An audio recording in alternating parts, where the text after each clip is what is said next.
Hello again, everybody. This is Mr. Everything, and I am coming back at you with another Wargaming in Miniature video. In this video, we are going to continue on with our Waterloo project update. In this update, I want to do a couple of things. The first thing I want to do is talk about, maybe the second thing I want to talk about is my Imperial Guard Chasseurs. I've got the front rank Imperial Guard Chasseurs right here, and I've got the Perry Imperial Guard Chasseurs right there. We're going to go ahead and talk about those later in the video. Now, if you haven't been to any of my Waterloo project update videos, not only do I talk about my progress with the miniatures and the painting that I've done and what I've accomplished, but also we talk about the terrain, we talk about army lists, the units, how I plan to do it, etc., etc. Now, what I'm doing now currently is working towards having a full table at Quatre Bras, and these two units add to that. I'm getting really close. I think I have about a dozen more battalions to do on both sides, and then I will have Quatre Bras finished. And then from there, what I plan to do is conduct some additional battles at Waterloo itself. Now, black powder is the set of rules that I've got this all set up for, and black powder is not a rule set that is conducive to playing the entire battle of Waterloo in an afternoon with just a few friends. You would have to do something like the Greatest Battle, where they have like 20 to 40 people per side moving around the various divisions, and have multiple tables set up where you transition from one table to the next, or etc., etc. Now, what I'm planning on doing is breaking up the battle into 3 different tables and playing those independently. So I plan to play the Hougoumont battle on the left as one table, and then I plan to play the center, which is not technically the center. It was initially the right flank of Napoleon, but when the Prussians showed up, the battle at Plansenoit was the right flank. And then so I am just calling my second table, I'm calling it the center table.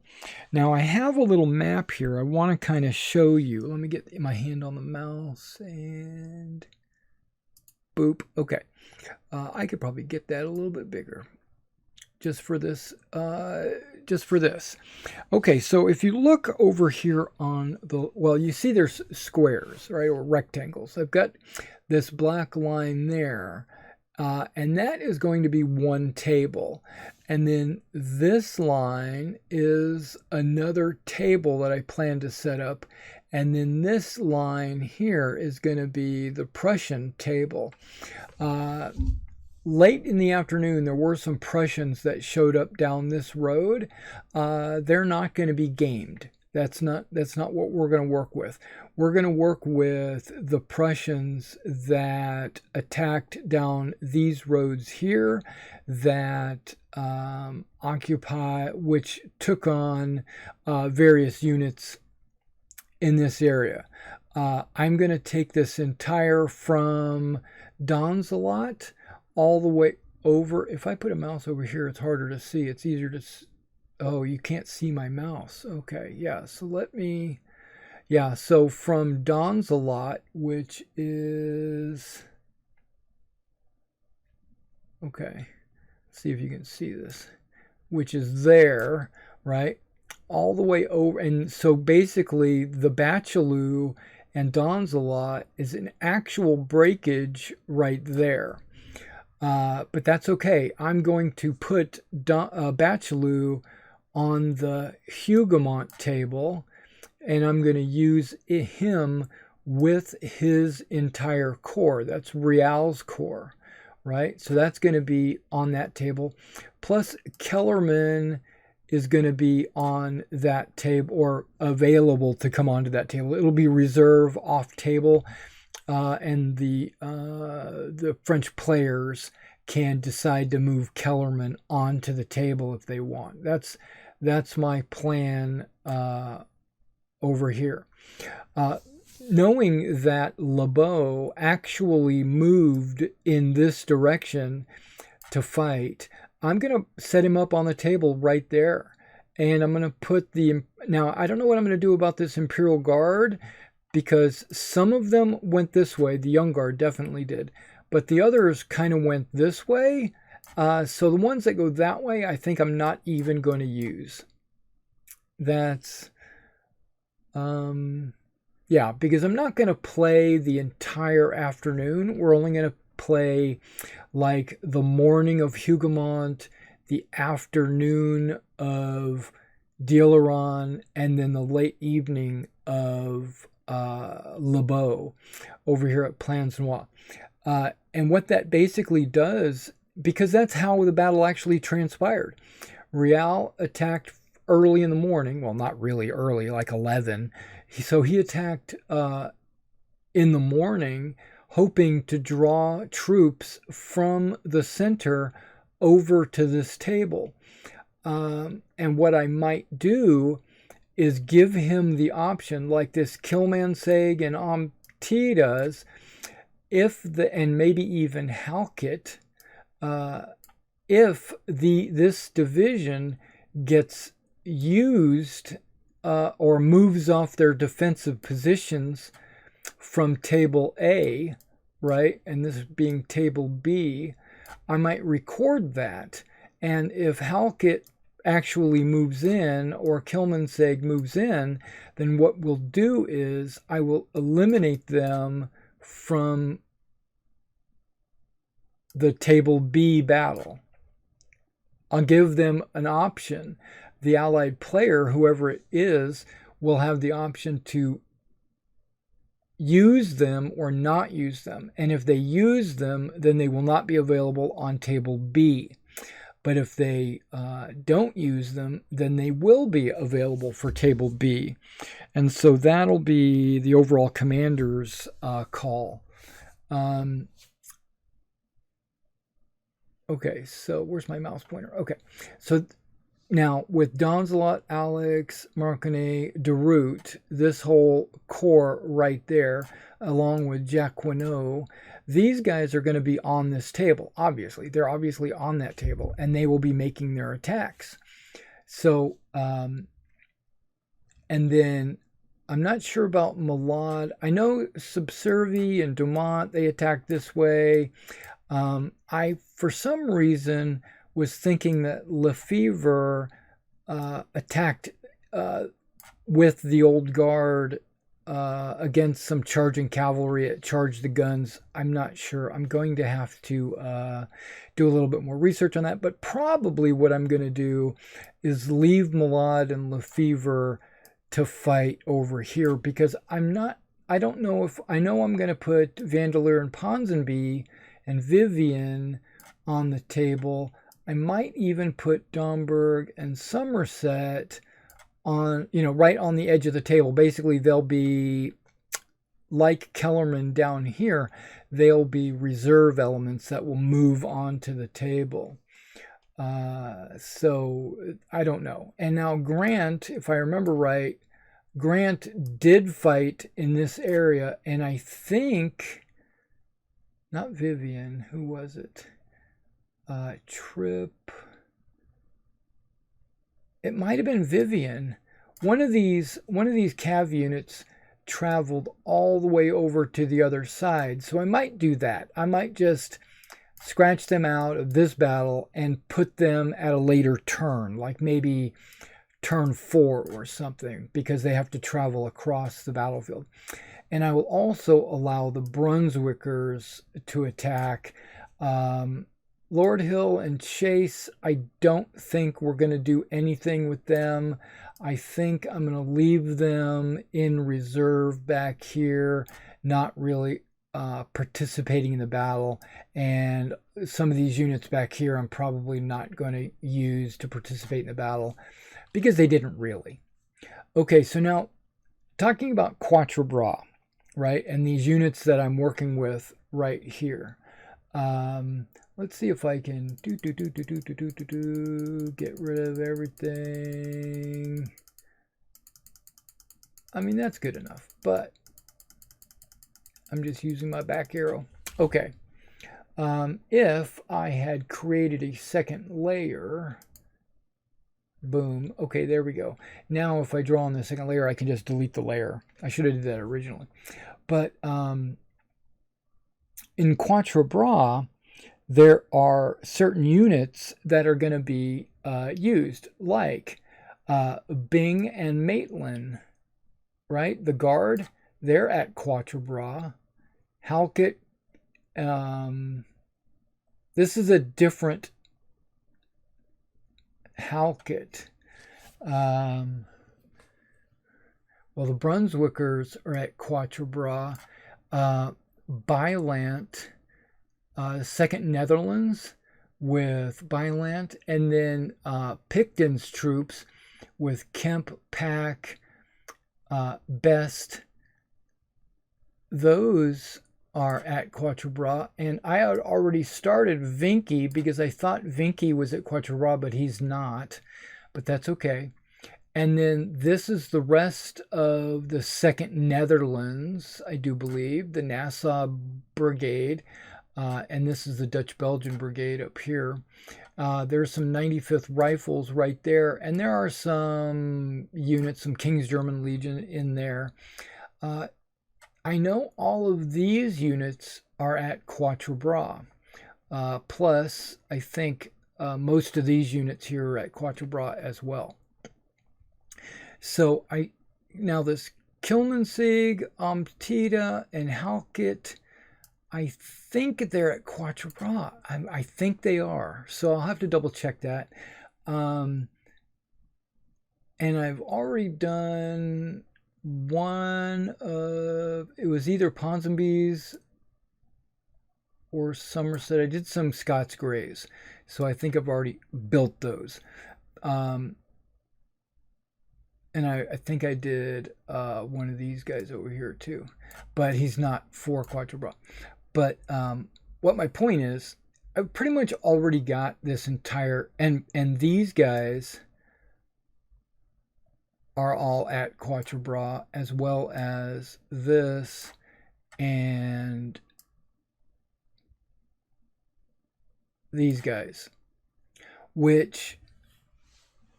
the unit on the screen is part of that Lefevre unit over there.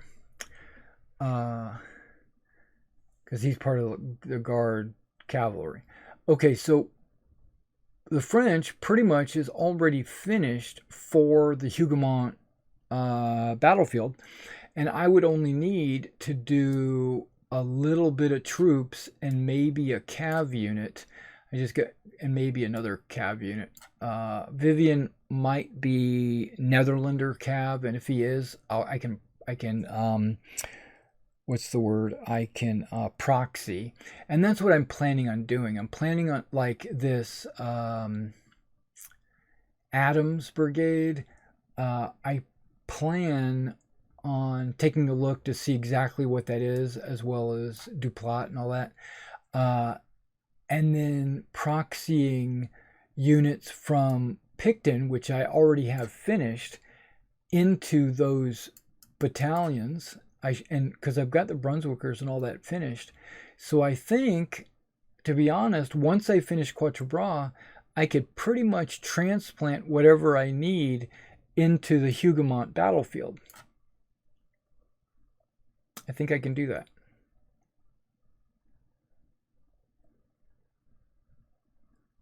And then looking over at the second battlefield, let's turn that off. Let's do one of these numbers. Okay, so knowing that I've got these three divisions, I should be able to do these three divisions pretty easily with these three divisions that I've got here. And if I need to do one additional division of about 4 battalions or whatever it is, that should not be a problem at all. That would be what I would need to create, because I'm going to take Pyre and turn that into Jacquinot, Jacquinot, or what have you. Because, and then I'll have all this extra Kellerman cav, which I'm not using over on the other side, unless I decide to give it to Malad and let him join this battle, which I might do. So I'm not sure how I'm going to do that. But when it comes to the British, like I said, this unit might or might not be available depending on if it was used over here or not. And then the rest of this is already modeled, right? So I would only have to do a couple of cav units to finish up this table. So to finish up table B, because that's what I'm calling it, but I got the table H for Hougoumont, table, maybe I should call it something, maybe I should call it Papillote, table P, but this was going to be table P because of Plans Noir. So I don't know. This is table P, and this will be table LaHaye. I don't know, L. Or C for center. I don't know what I'm going to do. But yeah, so it looks like by doing these 3 tables and by finishing all the troops for Quatre Bras, it'll only be very minor unit additions to do the entire Battle of Waterloo. Maybe some Young Guard. I might need to do some Young Guard because LeBeau should be hold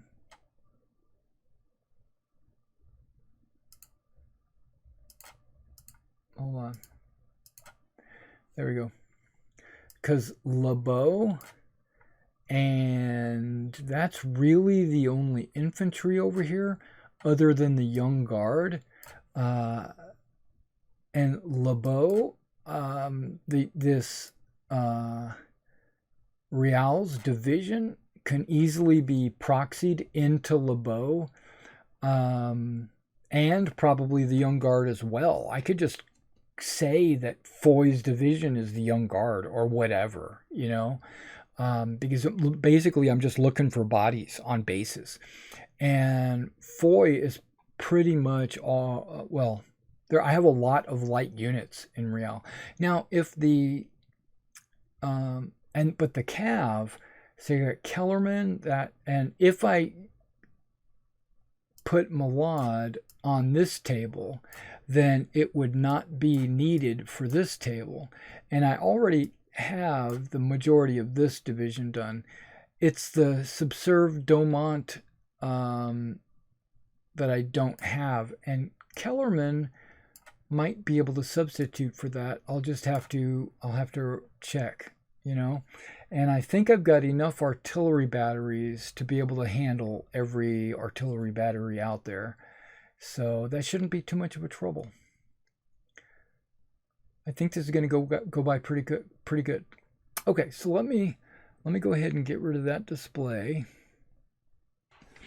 All right, so now I want to talk a little bit about some differences between these two units. Okay. In the Army list, there was one regiment, and it was the 1st Regiment of Chasseurs of the Guard. It was large enough that I felt that I needed to break it down into 2 battalions. There were 4 squadrons and some Mamelukes, but there were 4 squadrons, and their uniforms were all exactly the same. So there was no need to worry about that. But I broke it down because it was like 1,700 men or something like that. So I broke it down into two units, and we'll just say that one rank is a squadron, or two bases winds up being a squadron. So there's your 4 squadrons. Okay, but now let's talk about the differences in these 2 squadrons, because that's what I'm doing. I'm doing 1 battalion here, 1 battalion there. This is front rank. This one over here is Perry. You're going to get a chance to look at the Perry. I'm going to put them on the turntable, and you're going to get a chance to take a look at them. But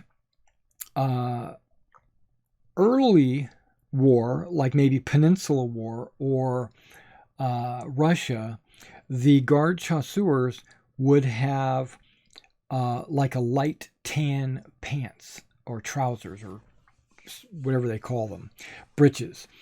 But at Waterloo, they wore green, just like most of the other Chasseur units.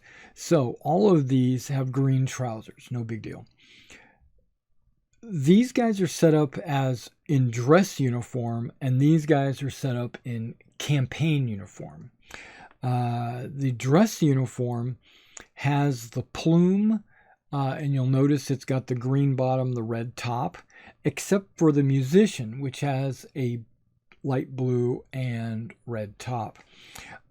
These guys all have the police, right, over their dolman, right? The dolman is basically just your standard jacket shirt, and the police, I might be getting this backwards, but the police is like the hussar,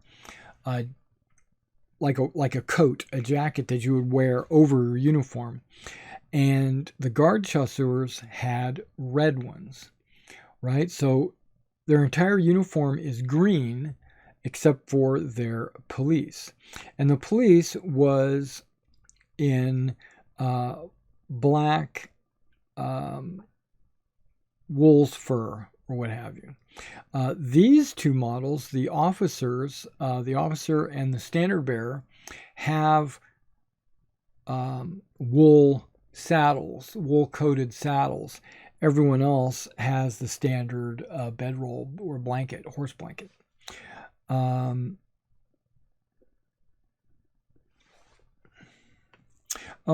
their Busby style hats, I'm not sure what they call them, they have these flaps, and you'll see that they flap over the side. In the campaign, they got rid of those, tucked them in or something like that, so, and then took the plumes off.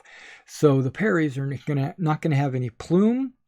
They're not going to have the side flap. They're not going to have the gold cords on the side. They're not going to have the police. And then finally, the boots. The boots on these guys are the Hungarian hussar Hungarian boots that go up to just under the knee, where these guys are in campaign dress, and so they're going to be dressed a little bit differently.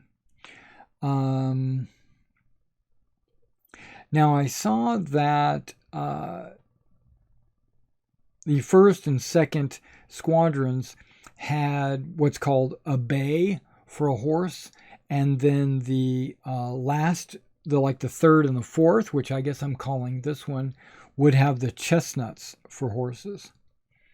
Okay, so let's take a look, give it one last little pass, and voila. Let me get the other battalion out. Okay, so these guys are the Perry guys, and you'll notice he's blowing his horn. This guy's not. He just has it ready to be blown. Front rank has the standard bearer has his musician's pennant hanging from his horn. Where this guy, remember, this is a campaign dress, so this would be more like what you would see at the battle. These are in all their regalia, right? Okay, so we come back to these guys. They don't have their police. Their hair is let down. You can see it a little bit better. Their flaps on their Busbies are tucked in, so you don't see an extra flap hanging off the side. They got rid of all their cords, so you don't have any extra golden cords hanging down. And their boots are tucked up under their trousers. Their trousers actually go over the boot. Other than that, they have their little muskets. They have their muskets. They have their straps. They have their straps. They have their little sword sheath and everything. But only one of these figures has a sheepskin saddle, and that's the officer. And it's very small in comparison to these guys. These guys are pretty much dominated by their sheepskin saddles. This guy is a very small one. These guys are just very slightly smaller than those guys, not by much. Their little sabretache thing that hangs off of their sword belt, it actually has the Napoleonic logo actually modeled onto those. Other than that, these guys' swords are held a lot closer to the body, and these guys don't. I do want to say these guys, the Perry guys came with a pewter standard, and I went ahead and used it on the front rank. So this standard pole is actually a Perry standard pole. And then I took a Warlord spear and made a standard pole for these guys. Downside, the only downside I have about the Perrys, I probably like the Perrys better because of they're campaign driven and not dress driven. But the dress ones look really good. The one down thing that I don't like about the Perrys is this officer and his sword position. It's accurate, and you just have to be careful with it. But I've noticed I've picked up this unit a couple of times, and it's real easy to bend that sword when you go to pick up a unit or something, and you can maybe see a couple of curves in his saber. I'm thinking after a year of use, that sword's going to break off. But other than that, the molding and the models are all excellent. And these are the 2 units that I got finished. I went ahead and made me 4 movement trays, and I put 2 on my units that didn't have movement trays. And like I said, I think I'm sitting right around 12 units that have to be finished for Quatre Bras. The total number of figures I've done for Quatre Bras so far is right at about 1,800. And you know that I'm putting my Napoleonic painting into a 1/3 my time. The other 2/3 of my time is painting models and miniatures for the store. The Wargaming and Miniatures on eBay. So look for me on Wargaming and Miniature on eBay, and you might be able to find some units, some miniatures that you're looking for. And if you have any commission requests, let me know, and I'll tell you what needs to be done to make that happen. All right, so that's it, and I will let you go. And thank you for coming out and checking this Waterloo project update out. And as I get more and more information on the Waterloo maps, the battlefields, the terrain, the figures, what I'm missing, I'll update you. I'm going to update you probably every week or 2. All right, guys, I'll catch you next time.